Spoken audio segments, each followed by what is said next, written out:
El carisma que Dios le dio a Teresa de Jesús y que se desciende a toda la familia, se expresa en 3 elementos. La oración, que es la raíz y fundamento de todo, la vida fraterna y el servicio apostólico. Los 3 están unidos. El apostolado no es un apéndice que me gusta, lo tomo o lo dejo. La vida comunitaria no es simplemente estar en el mismo lugar, sino ser comunidad, ponerse en común, ¿no?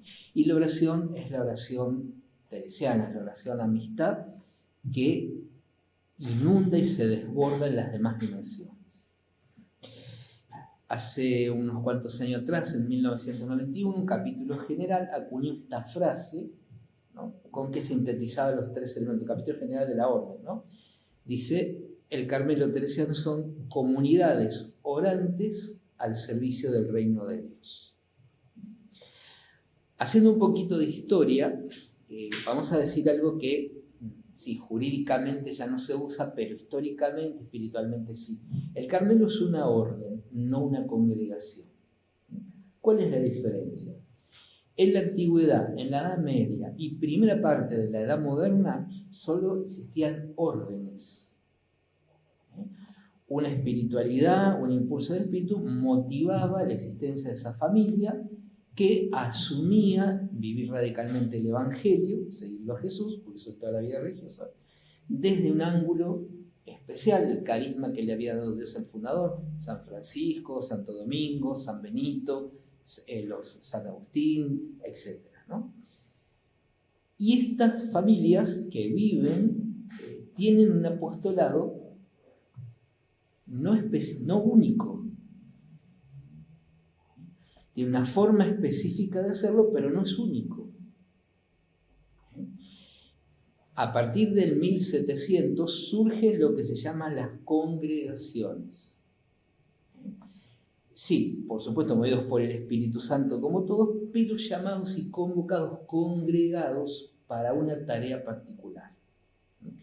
Por ejemplo, bueno, antes había, pero muy poquito, por ejemplo, los mercedarios convocados por Dios para la redención de cautivos, es decir, rescatar a las personas que estaban prisioneras, esclavizadas por el Imperio Otomano, o bueno, antes también, antes de todos los reinos islámicos que había, ¿no?, antes del Imperio Otomano.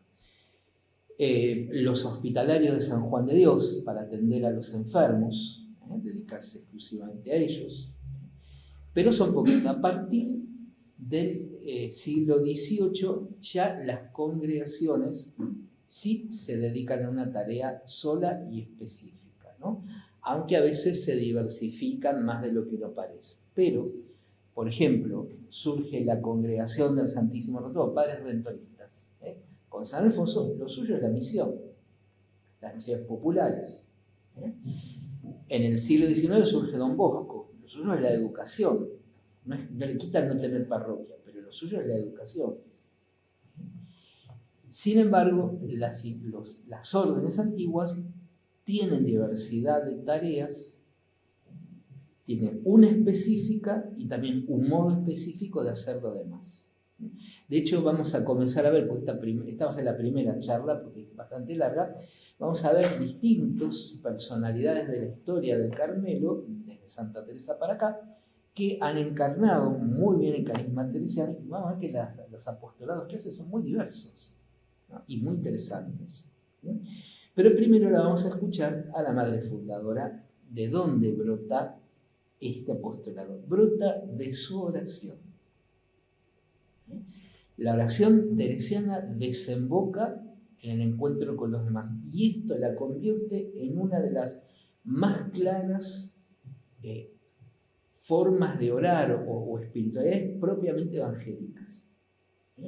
No es una espiritualidad que se aísla, no es una espiritualidad que se evade, no es una espiritualidad que se cierra entre 4 paredes, yo rezo por ustedes y que Dios los acompañe, no.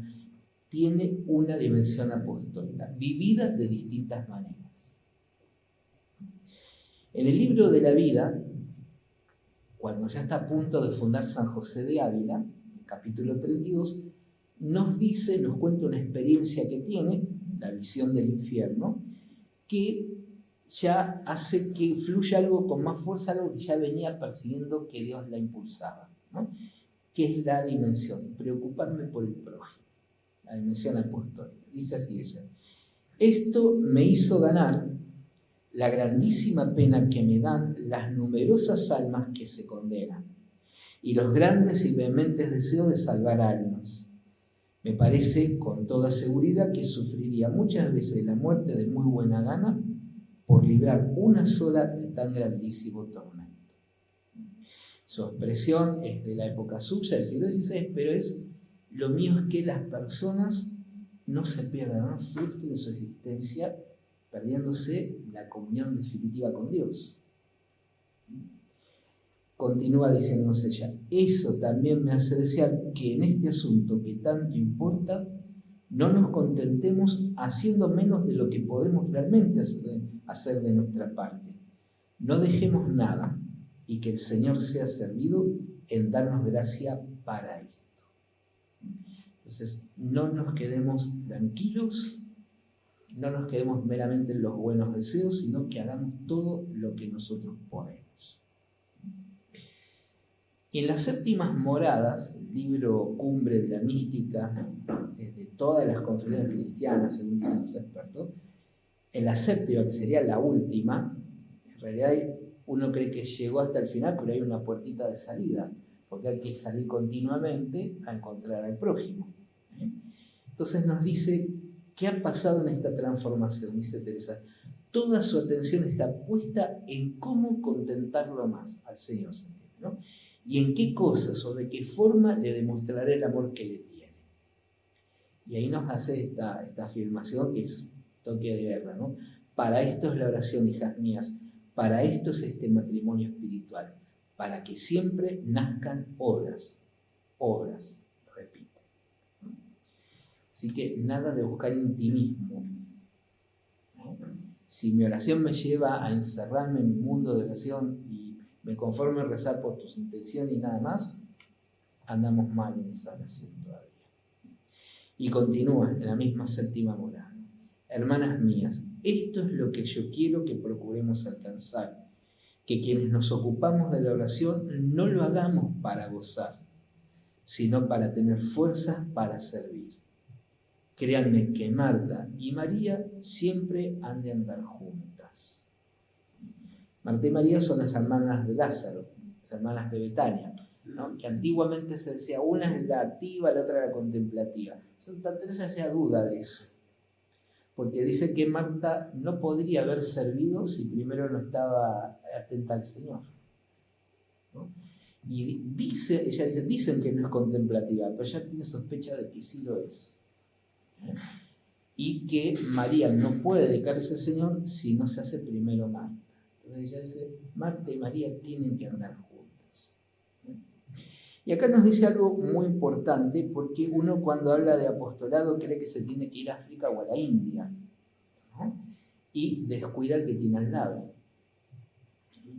Entonces dice esto, dice, en la séptima morada también: dejemos aparte lo mucho que puedan ayudar en la oración, ¿no? Orando, sí, esto se hace mucho.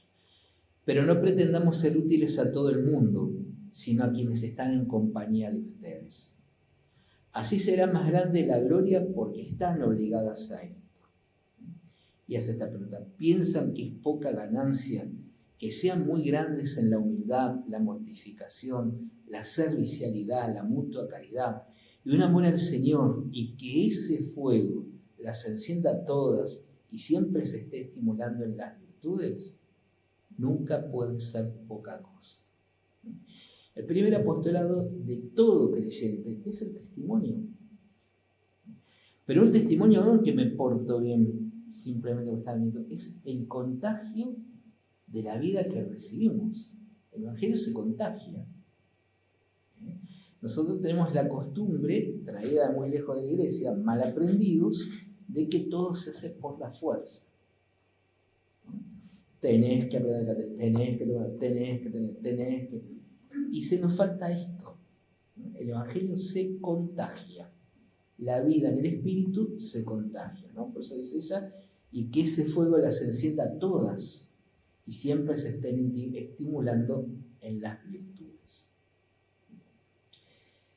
En Camino de Perfección, que es el manual del Carmelo, manual para aprender a ser carmelita, para aprender a seguir a Jesús, para aprender a ser orante, es un manual verdadero. Quería mucho este libro que escribió ella, ¿no? Ella nos dice, en fin, tengan la certeza de que no le harán mal haber iniciado este camino, está hablando de la oración, aunque después lo deje, porque el bien nunca hace mal. Por eso todas las personas que las traten, hijas, y esto nos abarca a todos, porque abarca a los frailes, abarca a los seglares, abarca a los amigos del Carmelo, teniendo alguna buena disposición y amistad, procuren quitarles el miedo a comenzar tan grande bien. Sabiendo lo que Teresa nos dice, que la oración es amistad con Jesús. Una amistad que no es sensiblería de adolescente, ¿no? Sino que es ese amor adulto en el que se comparte la vida, se comparte la misión, se comparte el ministerio, se ve igual el mundo, se siente igual al mundo. Esa es la amistad con Jesús. Y por amor de Dios les pido que el trato que tengan esté siempre ordenado a hacer algún bien a aquellos con quienes hablen, porque la oración que practican tiene que ser para el provecho de las almas. Aquellas personas con las que hablen, que les damos buenos días, ¿no? Esté siempre ordenado a hacer algún bien a aquellos con quienes hablen. Así que, hermanas, en todo lo que pudieran sin ofender a Dios, procuren ser afables y entenderse con todas las personas, de tal manera que quienes las traten amen su conversación y deseen esta manera de vivir y de relacionarse, y no se atemoricen ni se asusten de la virtud. Qué genial, que amen su conversación, que tengan gusto estar con ustedes, que la gente se sienta a gusto, que deseen esta manera de vivir. Cómo me encantaría estar con ustedes, ser con ustedes, y de relacionarse. Y no se atemoricen ni se asusten de la virtud. O sea, a veces la vida es, no, a mí me da miedo porque ustedes se comprometen con esto, porque esto, que lo pierdan el miedo por la actitud con que uno vive, ¿no? Esos son frutos de la oración verdadera. Ese es el indicio de que la oración está bien, va caminando bien. En el libro de las fundaciones hay una joya de valor increíble dentro de todo el libro y para mí dentro de toda la verdadera santa, que es el capítulo 5, ¿no? Donde habla la unidad entre la vida de oración y la vida de servicio, y que esa unidad está en qué es lo que quiere Dios. Y se queja un poco de los que se resisten al servicio apostólico porque prefieren estar mirando a Dios, dice ella, ¿no? Oh caridad de los que verdaderamente aman a este Señor y conocen su condición. Qué poco descanso podrán tener si ven que pueden aportar, aunque sea un poquito, para que solo un alma se aproveche y ame más a Dios, o para darle algún consuelo, o para quitarla de alguna dificultad. Qué mal disfrutará su descanso personal, y no solo obrando por el bien del otro, también con la oración importunando al Señor, porque le afecta a las muchas almas que se pierden. Acá hay una interesante inversión de unos esperaréis, entonces, bueno, recemos mucho y hagamos lo que podamos. Y acá lo dio vuelta, ¿no? Porque puso en primer lugar obrando por el bien del otro y después importunando al Señor con la oración. Los dio vuelta. Santa Teresa nunca da puntada sin hilo, nunca. Sabe muy bien, parece que nos está viendo a todos en el tiempo. Esto es acá en Tandil, no van a pensar esto, les voy a decir esto acá. Parece que ella percibe por dónde vamos a ir, conoce a la gente, pero al dedo y se anticipa en muchas cosas, ¿no? Entonces nos dice, es cierto esto, primero con nuestro trabajo y también con la oración. Y también con la oración. Y acá nos dice, la suma perfección se encuentra en tener la voluntad tan conforme con la de Dios, de tal manera que ninguna cosa entendamos que Él quiere, que no la queramos con toda nuestra voluntad. En el tiempo de Santa Teresa, y todavía queda dando vueltas algún santoral trasnochado y algún predicador también trasnochado, que no, porque la vida de oración es mejor, no, porque esto es mejor que el otro, no, porque... No, Señor. La verdadera perfección es ¿qué quiere Dios? ¿Qué es lo que quiere Él? Porque la oración, como es hacer actos de amor, me saca de mí, me lleva al otro. Me tiene que hacer salir de mí hacia el otro, ¿no? Y concluye diciendo, hacer mi voluntad una con la de Dios, esta es la unión que yo deseo y querría en todas. En muchos lugares va a hablar medio despectivamente de quienes se van por una espiritualidad evasiva, ¿no? Y cuando tengan alguna, nosotros tenemos una experiencia, cuando tengan alguna suspensioncilla, un tipo así despectivo de éxtasis, pero no tienen esto, duden mucho de eso. No es verdadero. Eso le tiene robado el nombre, ¿ya? Porque lo que importa es qué quiere Dios. Bueno, esta pequeña presentación del apostolado, vamos a ver cómo lo encarnan algunas figuras. Empecemos. Vamos a ver solamente los muchachos carmelitas, teresianos. Capaz que esta la podemos cambiar, no sé, para que puedan por lo menos verle la carita a la gente. Bueno, el primero, San Juan de la Cruz, obviamente. Es el primer carmelita. Es el primer fraile con el que ella se pone contenta al encontrarlo, con el que va a contar para empezar, ¿no?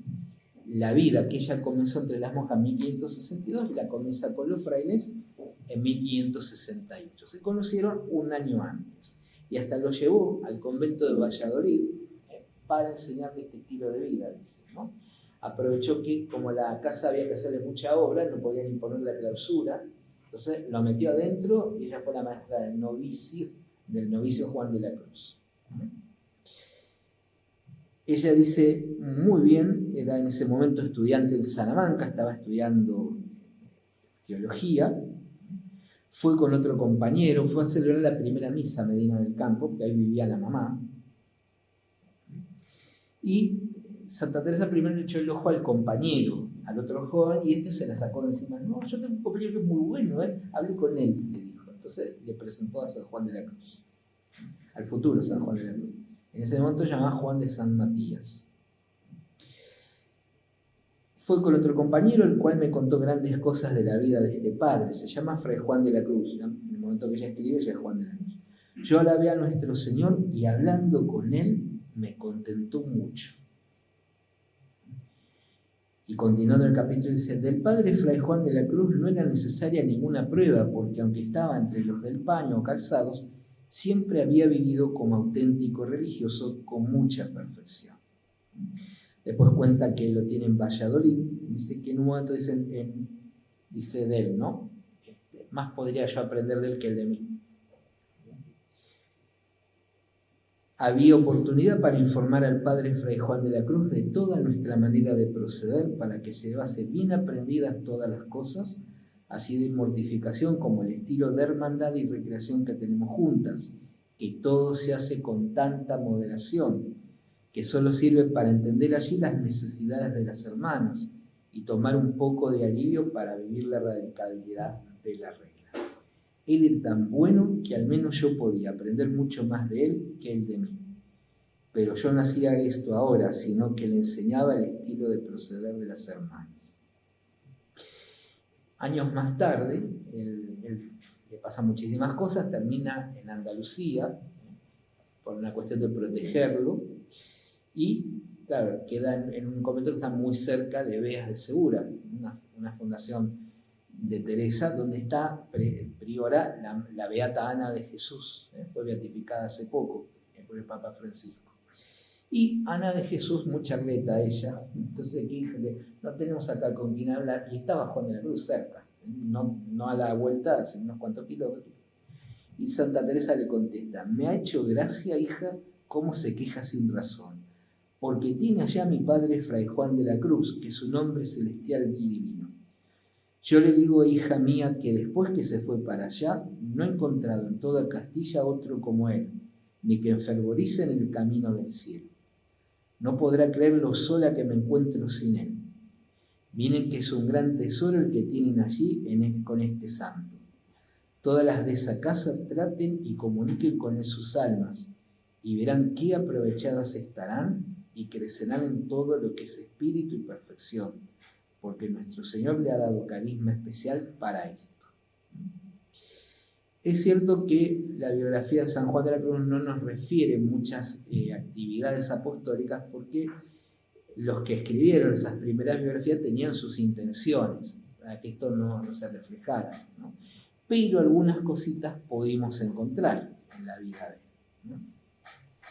Lo suyo ha sido preferentemente el acompañamiento espiritual, la formación de los futuros carmelitas, aunque también ejerció otros apostolados, ¿no? Por ejemplo, en Duruelo, en el lugar donde se fundó el primer convento de carmelitas varones, dice Santa Teresa, iban a predicar a muchos lugares lindantes porque la gente no tenía quien los instruyese. Por este motivo me alegré que se hubiese hecho allí la casa. Me habían dicho que no había ningún convento cerca ni medios para que lo hubiese. Me dio mucha lástima. En tan poco tiempo era tanto el crédito que tenían que me emocionó muchísimo cuando lo supe. Iban, como dije, a predicar a legua y media o dos, descalzos, que en ese entonces no llevaban alpargatas, después se las mandaron poner, y con mucha nieve y frío. Después de predicar y confesar a la gente, regresaban muy tarde a su casa. Todo se hacía poco de la alegría que tenían. También en Andalucía, en la población llamada Baeza, llegó a organizar algunos grupos de reflexión sobre la vida espiritual. En Granada asistió a los enfermos de viruela, acompañándolos a bien morir. Cuando fue confesor de la Encarnación, de la Carmelita de la Encarnación, sabemos que, porque declaró en el proceso de canonización el interesado, un par de niños que estaban en la calle, estaban abandonados, no solo los vestían, enseñó a leer y a escribir, y les hacían la ropa inclusive. Pero el apostolado que era más requerido, era más llamado, era el del acompañamiento espiritual.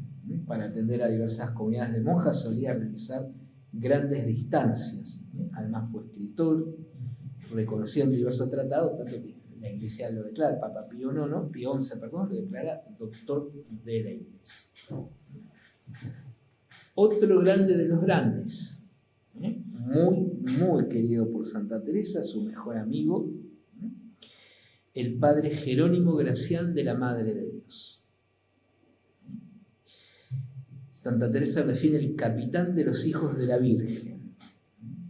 Y lo llama y dice, él es cabal a mis ojos, dice Teresa. Le dio el sobrenombre de Pablo, por el apóstol. En un momento del enfrentamiento con la antigua familia del Carmelo, tienen que escribirse cartas que podían ser interceptadas, no había correo como ahora, iban manos de personas, escriben como en clave para que no supiera que estaba hablando, y a él lo llama siempre Pablo. Le da el nombre del apóstol San Pablo, pues era un gran predicador también, Pablo. Lo veía muy semejante al apóstol, también un gran orante. Él es si bien no es el fundador, no es el primer carmelita, Teresa dice que cuando él llega se alegró mucho, fue un alivio, porque en un momento le empezó a haber iniciado a los frailes, porque a San Juan de la Cruz no le hacían caso, ¿no? Es otro tipo de personalidad, además no le daban lugar, y los frailes se iban multiplicando y en cada casa se hacía lo que cada uno pensaba que tenía que ser Carmelo.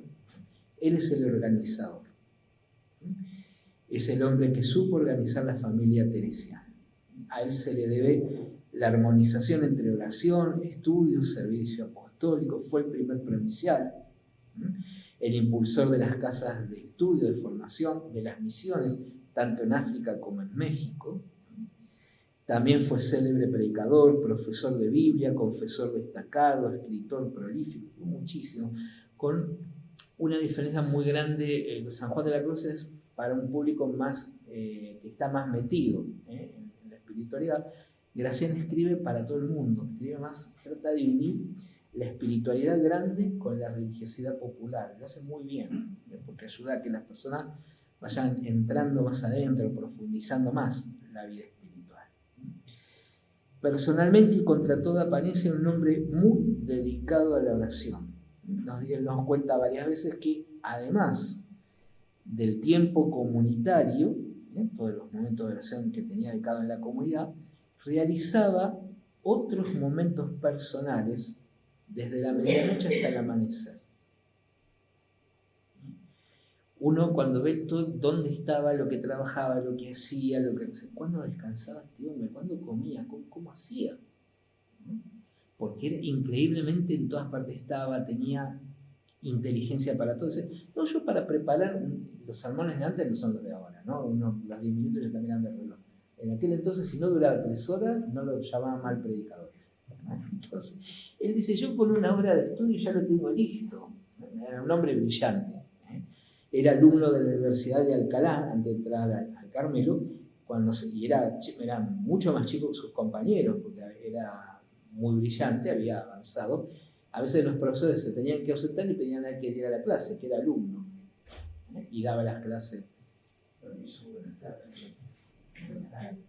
Las calumnias, la maledicencia, la envidia se cebaron en él, logrando que fuera expulsado de la orden a la que había ayudado a establecer. Sirvió apostólicamente entre los cautivos, porque quiere apelar la sentencia de expulsión. Todo el único barco que salía hacia Roma era un barco de la Inquisición, y era el único pasajero. Entonces cuando los piratas otomanos, dice, si mueven un barco por un solo pasajero, tiene que ser muy importante. Y pensaban que era el Papa. Pero lo vendieron igual de esclavo, lo desnudaron como a todo, lo marcaron con hierro candente, lo metieron pero le respetaron la vida muchas veces. Y él aprovechó para alentar, defender, sostener la fe de todas las personas que estaban allí cautivas en Túnez. Estuvo 2 años.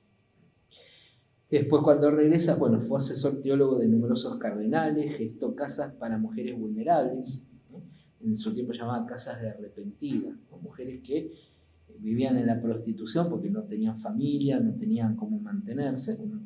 Hizo casas para estas mujeres. Llevó adelante la renovación de numerosas comunidades religiosas, siempre evocando las enseñanzas de Santa Teresa. Ayudó a una vivencia espiritual auténtica de asociaciones piadosas. Por ejemplo, a los carpinteros de Roma le escribió un libro sobre San José, para ayudarles en su vida espiritual. Predicó a soldados, publicó numerosos libros de su autoría. La mejor semblanza íntegra de él le escribe Santa Teresa en capítulos 23 y 24 del libro de las fundaciones, como también las numerosísimas cartas que le dedica. Muy bien. El padre había nacido en Valladolid y murió en Bruselas. Bien. Francisco de Jesús el Indigno.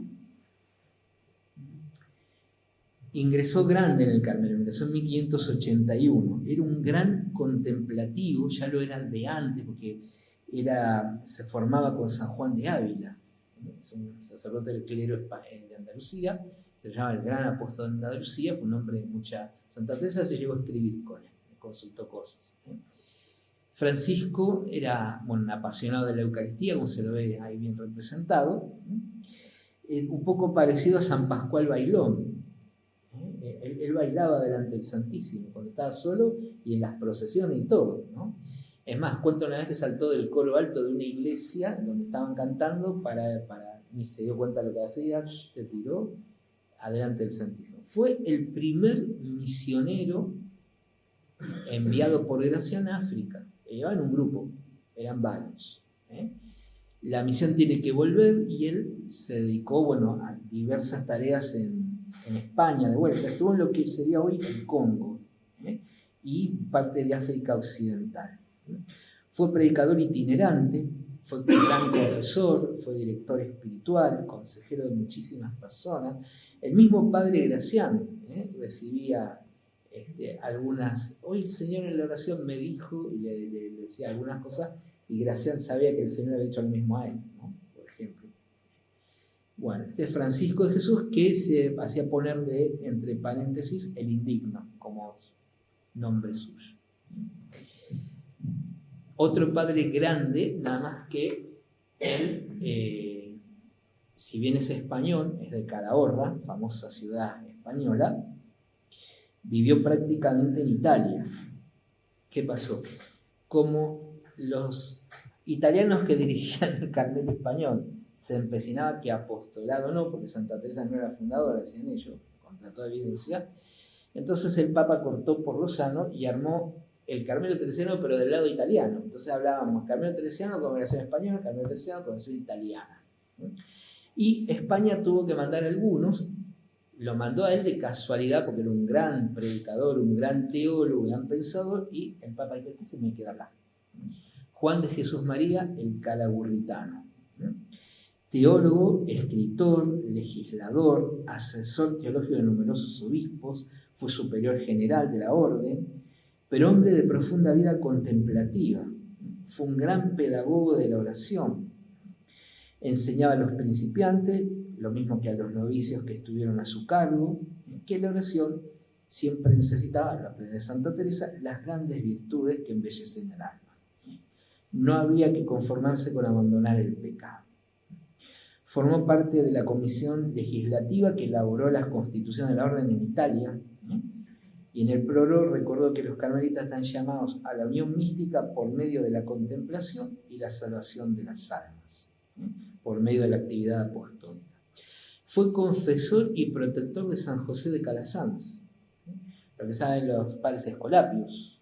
La primera es una orden religiosa, pero que tiene un apostolado específico, no único, que es la educación. José de Calasanz, creador de la escuela pública y gratuita. La organización de los grados, los exámenes para los chicos es de él. Y San José de Calasanz hablaba de preparar buenos cristianos y buenos ciudadanos, el lema de sus escuelas. Los primeros manuales escolares los hizo hacer él, San José de Calasanz. Un manual de matemáticas se lo preparó un amigo, Galileo Galilei, para José de Calasanz. El que inspiraba todo era Juan de Jesús María. Y ahora vamos a ver otro más que también era el gran protector y ayuda de José de Calasanz y de la obra que ellos hicieron. Juan de Jesús María también escribió el primer tratado pedagógico para los escolapios. Toda su vida siguió como asesor y consejero de numerosas personalidades de la iglesia de aquel entonces. Todavía es venerable, estamos esperando el milagro para su beatificación. Otro español, aragonés, que pertenecía al antiguo Carmelo y se pasó a nosotros, a los descalzos, a los teresianos. Domingo de Jesús María. Un gran místico, un gran hombre de oración, de experiencias sublimes de oración, pero siempre era llamado para ser legado papal para la paz entre naciones y pueblos. Fue maestro de novicios, tuvo una capacidad de gobierno extraordinaria, prudencia, discernimiento espiritual, lo convirtió en una figura más respetada de la orden y de mayor relevancia en la iglesia de su tiempo. Promovió numerosas iniciativas apostólicas, obras de misericordia. También como Gracián fundó casas para mujeres vulnerables. Hombre de gran discernimiento, fue un gran impulsor de las misiones. Recorrió varias veces muchos lugares de Europa, especialmente Italia, ayudando a tomar conciencia de las misiones de la iglesia. Y él trató de concretar, y lo consiguió, una idea del padre Gracián. Las misiones hasta Domingo de Jesús María estaban en manos de los pueblos, de los reyes de los países que conquistaban. Y Gracián decía, eso no puede estar en manos de ellos, tiene que estar en manos de la iglesia. Y se hicieron comisiones que empezaban, terminaban, pero Domingo consiguió que se convirtiera en un dicasterio de la curia romana permanente, que se llamó en su tiempo Propaganda Fide, propaganda de la fe, promoción de la fe. También fue que apoyó incondicionalmente a San José de Calasanz, era muy respetado por los papas, por los cardenales de la curia romana, un gran difusor de Santa Teresa en Europa Central, fue también escritor, todavía permanecen inéditas sus obras. Un hombre legado de paz. Bien. Este era un hermanito lego, Francisco del Niño Jesús. ¿Qué quiere decir hermano lego? Que no era sacerdote. En las órdenes religiosas, en las congregaciones, muchos miembros pueden elegir ser hermanos, no ser sacerdotes. Francisco del Niño Jesús es uno. Él era muy reconocido en España por su actividad de caridad muy grande, él solo, tan fuerte era que el rey Felipe II le pidió a la orden que no lo recibieran todavía, que ya era un hombre grande, pero la orden lo recibió igual, porque si no se les iba a perder. También era un gran místico. Un hombre de intensa oración, dedicado ya antes de ingresar en Carmelo a diversas obras de misericordia. Continuó sus obras de misericordia dentro de la orden. Él decía que tenía el roperito del Niño Jesús, porque por el medio del Niño Jesús obtenía de todo para todo el mundo. Era catequista, pero catequista de la gente espontáneamente, no era catequesis organizada, ¿no? Sino catequesis donde iba, catequizaba a personas, adultos, niños. También funda, pero en España, porque no se mueve en España, una casa para mujeres vulnerables. Francisco del Niño Jesús, venerable por ahora. Bueno, este era chiquitito porque la foto no salió muy bien. Fernando de Santa María, también era español, pero vivía en Italia y es el primer general, primer superior mayor de aquella parte de la orden, un gran contemplativo. Destacó por las misiones populares, especialmente en Génova. Fue el gran organizador del Carmelo Teresiano en Italia, en lo que va a ser la congregación italiana, como lo expliqué recién, y reconocido por su gran prudencia y la famosa suavidad teresiana. Esa moderación, ese saber. Santa Teresa habla mucho de la afabilidad, es una actitud que no es una actitud que hace concesiones, es una actitud que ayuda al otro a dar un paso hacia adelante, ¿no? A crecer sin agobiarlo, sin imponer un ultimátum, ¿no? La afabilidad a ella le gustaba mucho. Dice que Gracián era muy afable. Dice, no pasa por alto de Gracián, no pasa por alto y falla de nadie, pero hace las cosas tan bien, dice que todo el mundo lo termina amando, dice. Bueno, ahí le falló el diagnóstico, porque la verdad que juntó muchos enemigos. Pedro de la Madre de Dios, también otro español que vivía en Italia. Del grupito de españoles que fueron a Italia, es el primero que aprendió a hablar mejor el italiano, así se podía comunicar con la gente. Por lo tanto, como él era el que se encargaba un poco, no había hermano Lego en ese grupo, entonces él se tenía que encargar de las compras, la cocina, la comida y demás, y eso lo llevó a hablar constantemente, por eso le salía más fácil, más fluido su habla, ¿no? Entonces aprovechó para ser un predicador de misiones populares, y el Papa del momento se impresionó tanto que dijo, lo quiero acá en Roma, porque los frailes solo tenían convento en Génova, dice, porque Roma va a revivir su fe por este padre. Estuvo en Roma, fue confesor de Papa Clemente VIII, de León XI y de Pablo V. Pablo V es el que beatificó a Santa Teresa. También fue otro gran ayuda de San José de Calazán. Ya tenemos varios frailes que apoyan la obra de Calazán como era, ¿no? Visitador de los agustinos descalzos, promotor del primer monasterio de carmelitas de Roma, impulsó las fundaciones de frailes en Asia y en otros lugares de Europa.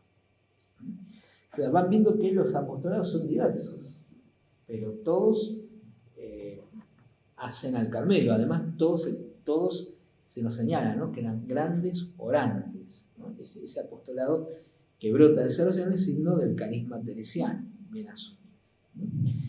Tomás de Jesús, también era español. Él era sacerdote cuando entró a la orden, era sacerdote del clero.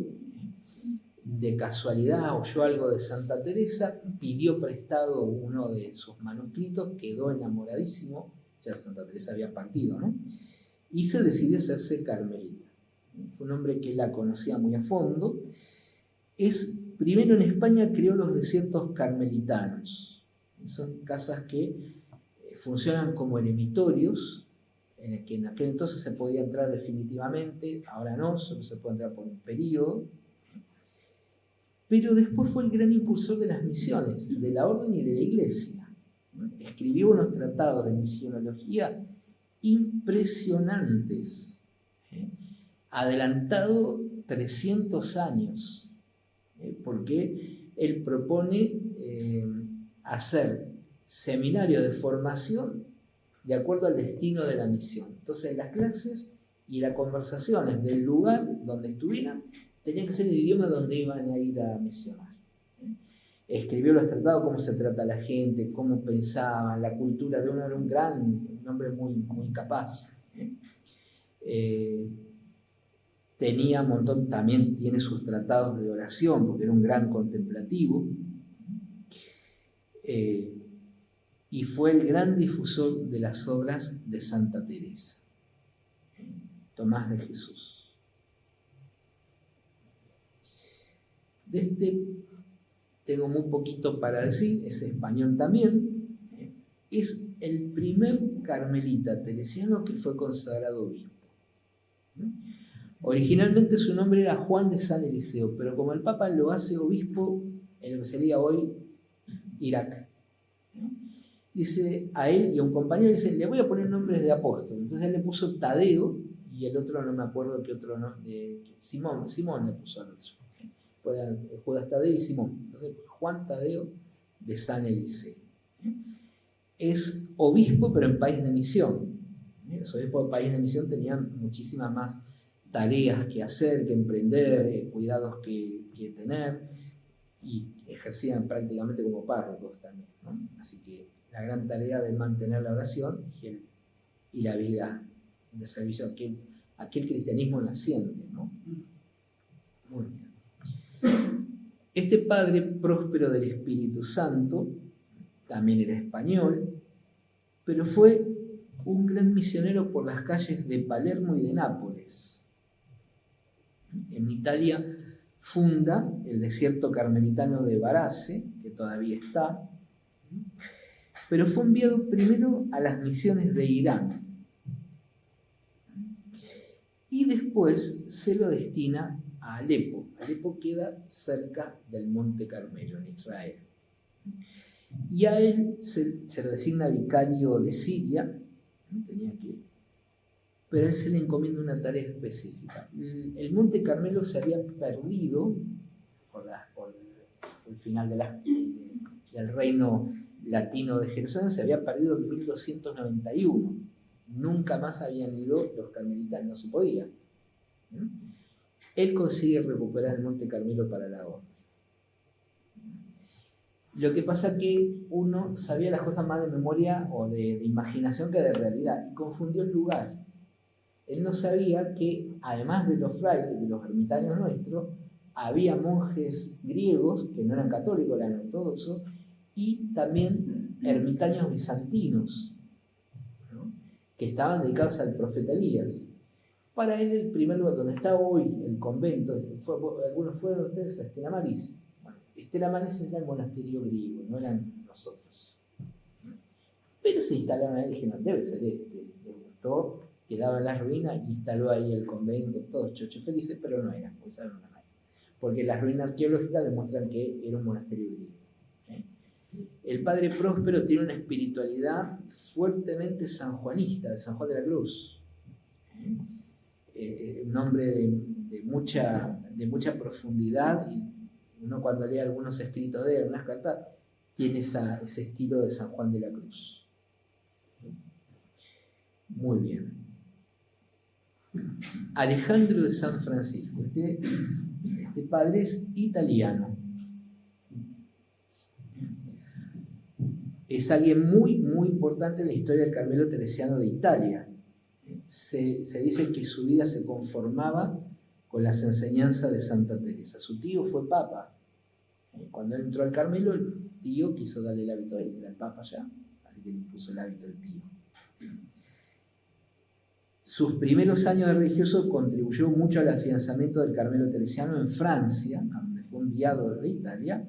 Fue maestro de novicio, fue superior, fue escritor, fue traductor, y contribuyó a formar nuevas generaciones de religiosos y a traducir y difundir la doctrina de San Juan de la Cruz entre los lectores italianos. Tareas, quizás decimos cositas muy cortitas, ¿no?, pero son diversas tareas que a uno lo sacan de sí, lo ponen al servicio de los demás. Juan de Jesús San Joaquín. Este era navarro, también era hermano lego. A lo largo de toda su vida se dedicó a las tareas de los conventos, ¿no? Él fue cocinero especialmente. Después fue limosnero, por las calles se pedían limosna para ayudar al mantenimiento de las comunidades. Pero tenía una vida intensa de oración y fue agraciado por el Señor con dones extraordinarios, entre ellos el discernimiento de espíritu, un conocimiento sobrenatural de las conciencias y el don de profecía.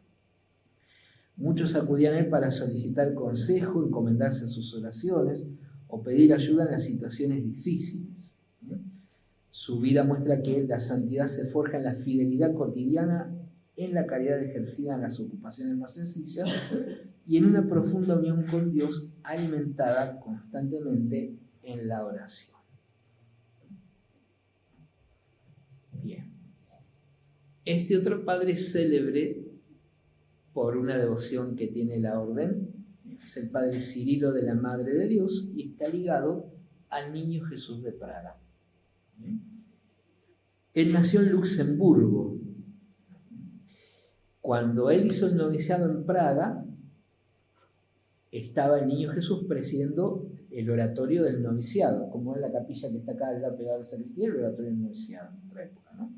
Allí estaba el niño, pero él le tocó irse a otro convento, vienen guerras, vienen problemas, los calvinistas toman Praga, profanan la iglesia nuestra y el niño desaparece.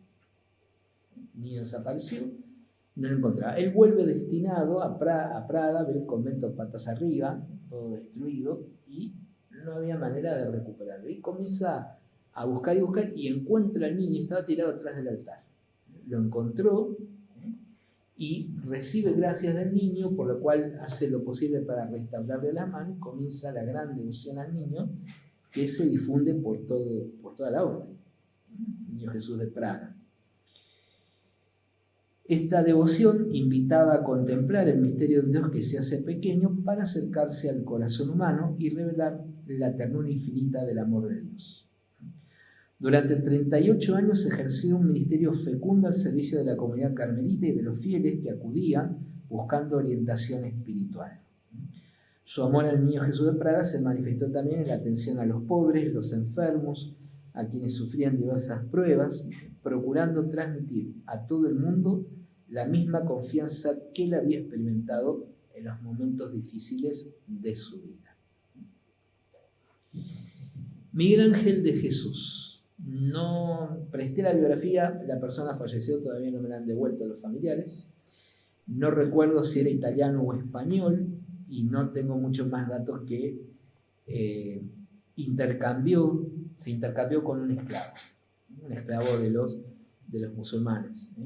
Intercambió su vida por el otro, no para morir, sino para ocupar el lugar del esclavo. No sé decir más nada de él hasta que me devuelvan la biografía. Prometo que cuando la tenga, vamos a hablar de Miguel.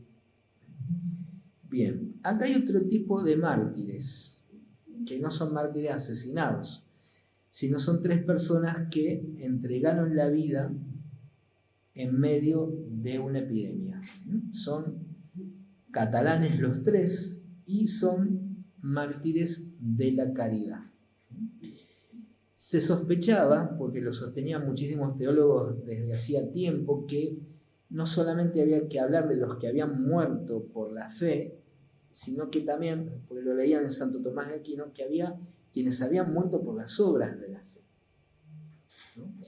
Y recién el Papa Francisco es el que se animó a dar el paso y a hablar, bueno, vamos a hablar de los mártires de la caridad, ¿no? Así que capaz que se puede hacer algo en reconocer la santidad de Eliseo, Juan de la Cruz y Pedro de Jesús. En 1599, la ciudad de Belpuy agonizaba entre enfermos abandonados, cuerpos en sepultura, hogares marcados por el miedo, y allí, donde muchos huían para salvar la vida, estos 3 carmelitas escucharon el clamor de los que sufrían y respondieron con la única fuerza que poseían, la caridad. Durante semanas permanecieron junto a los enfermos sin reservar nada para sí mismos. La misma caridad que les había impulsado a acudir a Belpuy los llevó a compartir plenamente la suerte de aquellos que servían. O sea, se contagiaron la enfermedad y también murieron. Hay muchísimos grupos de frailes que han, incluso en Vida Santa Teresa, un grupo en Sevilla, que murió también por la enfermedad. Bueno, el hermano Lorenzo de la Resurrección. Bueno, no han oído hablar porque el Papa León dice que lee el pequeño tratadito de la presencia de Dios. Francés, era francés. Durante muchísimos años desempeñó el oficio de cocinero y posteriormente de zapatero de la comunidad. En esas tareas sencillas, realizadas con fidelidad y amor, se transformaron en auténtico espacio de encuentro con el Señor. Aprendió a vivir cada acción en diálogo continuo con Dios, convencido de que ninguna ocupación es demasiado pequeña cuando se realiza por amor. De esta experiencia nació la enseñanza que marcaría su legado espiritual, la práctica de la presencia de Dios. Para el hermano Lorenzo, la vida cristiana consistía en permanecer interiormente unido al Señor en todo momento, ya fuera durante la oración, ya fuera durante el trabajo, ya fuera durante el descanso. Su camino espiritual mostraba que la contemplación no está separado de la vida espiritual. Atrajo a numerosísimas personas que acudían a él en busca de consejo, sacerdotes, laicos que encontraban en sus palabras una orientación sencilla y profundamente evangélica. Pero digamos, él no escribía. Lo que tenemos escrito son lo que escribían, lo que lo escuchaban. Porque normalmente los que entraban con hermanos griegos, en la mayoría, no todos, no tenían instrucción, eran analfabetos. Pero eso no quitaba que tuvieran una gran y profunda vida del espíritu que lo volcaba en el servicio de los demás. José de Santa María. ¿Cortamos acá? José de Santa María es italiano, obispo.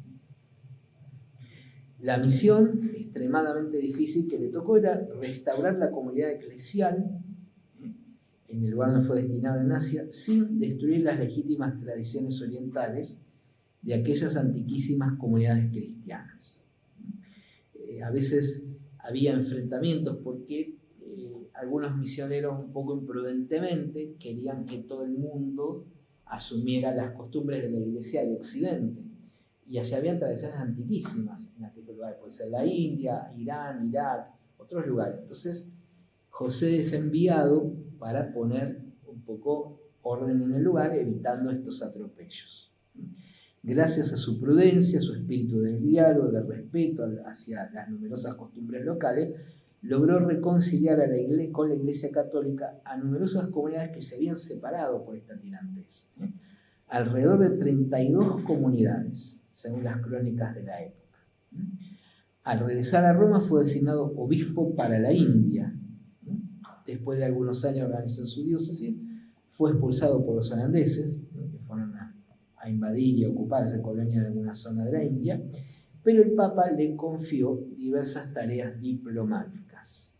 Finalmente lo puso al frente de una diócesis italiana de Vicignano y más tarde de Città del Castello. Fue un pastor muy cercano a su pueblo, generoso con las necesidades de todos, promotor de la reconciliación entre las personas, defensor de la dignidad humana. También fue un escritor prolífico, publicó varias obras sobre sus viajes y misiones en Oriente, dejando valiosos testimonios acerca de la iglesia de Malabar y de las comunidades cristianas orientales. Macario del Santísimo Sacramento, ucraniano. Hay de todo en el Carmelo, ¿no? Era estimado por sus superiores por la prudencia de su juicio y por la fortaleza de su carácter, purificado por la gracia. Él era militar antes de entrar a la orden. Conocía diversas lenguas, comprendía las costumbres del pueblo fronterizo, ciudades que resultarían decisivas en los acontecimientos que lo habrían de llevar al martirio. Fue mártir. Ante la amenaza de los tártaros, las autoridades civiles y religiosas polacas le pidieron su mediación. Esta fue la ocasión de su martirio. porque fue a tratar de dialogar para pedir que no existía la invasión, el saqueo. Los tártaros querían que renegara de la fe y terminaron martirizándolo en aquel lugar. Si bien Dionisio y Redento, que los vamos a ver pronto, son los primeros mártires oficialmente hablando del Carmelo, están beatificados, en realidad él es el primer carmelita teresiano mártir. Germán de San Norberto, holandés. Formado en la espiritualidad teresiana, desarrolló un fecundo ministerio de predicación, dirección espiritual, acompañamiento de las personas, distinguiéndose por su capacidad para transmitir la riqueza de la oración interior y el llamado universal a la santidad. Fue el reorganizador de un grupo de beguinas, una antigua forma de vida consagrada femenina que eran monjas, del siglo XIII arranca, que pasaron a ser la congregación de las Maricolens, consagradas a María, todavía existe.